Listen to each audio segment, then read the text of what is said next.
What's up, everyone? Tera Roberts here with 444, and we are talking wide receiver trade targets for Week 8. Last week's list included guys like Jordan Addison and Mark Andrews. Yes, I cheated because Mark Andrews is not a receiver, but I think it technically counts. Both of them had huge Week 7 performances. Before we get into the list, remember to like this video and subscribe. And if you want more fantasy insights and tips, head over to 444.com/plans and sign up for a subscription today. And exclusively for our YouTube audience, use promo code YouTube at checkout to save 25%. Now let's go ahead and dive right in with our first player, Chris Olave. Yes, we are buying low on a player that has literally 10 and 15 targets for the past 2 weeks. Now, Olave has a total of 68 targets on the season, which actually puts him in the top 10 of receivers before the Monday night game. That's behind guys like Amon-Ra St. Brown, Jamar Chase, and A.J. Brown, and just ahead of guys like Keenan Allen and Adam Thielen.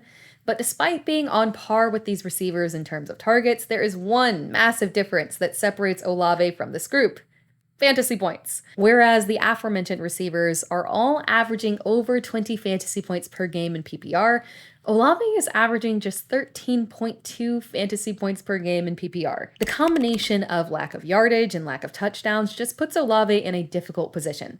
Olave has just 1 touchdown this year, and his yards per target and yards per catch have dipped down recently compared to his first 3 games of the season. Olave has the second most air yards of any receiver in the league behind just A.J. Brown. The targets are there. The yardage theoretically is there. Derek Carr and Chris Olave are just a little bit out of sync right now. When they get back on the same page, Olave has top 10 upside, and you can buy him right now on the cheap. Moving on to our next receiver, we've got Rashee Rice. Since the exit of Tyreek Hill, fantasy managers have been desperately trying to figure out who the Chiefs' wide receiver 1 is. But I don't think there's anything to figure out. It's Rashee Rice, and you need to hop on board and buy Rice before it is too late. Rice's snaps have been limited, with his highest snap count percentage coming in Week 7, but given that he's a rookie, that is not really shocking. Andy Reid doesn't really throw aggressive workloads at rookie receivers.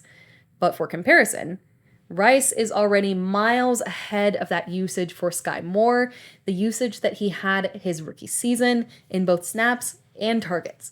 And Rice's red zone usage has been impressive as well.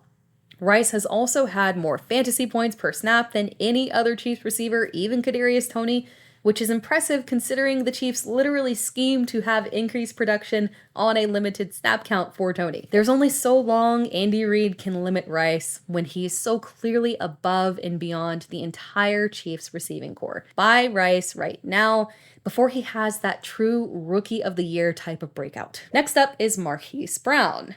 I love Marquise Brown, but even I can admit the one glaring issue that has always kept him from finishing higher than wide receiver 22. Brown has never, ever put together a full fantasy season.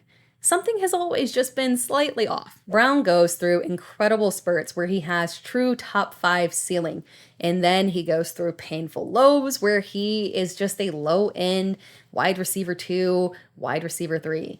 In 2020, he finished the year with 6 touchdowns in the final 6 games. Great spurt.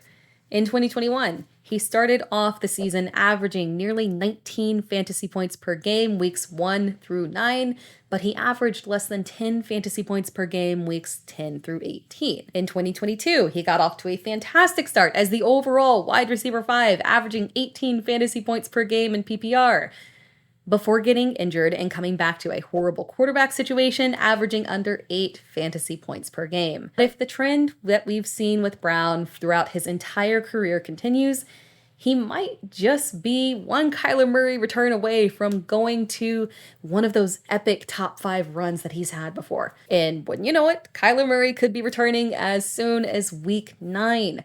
That is perfect timing for Brown to give you that late season boost that you need for your fantasy playoff run. That wraps things up. Thank you for watching this video. Be sure to like the video and comment below. Let me know what you think.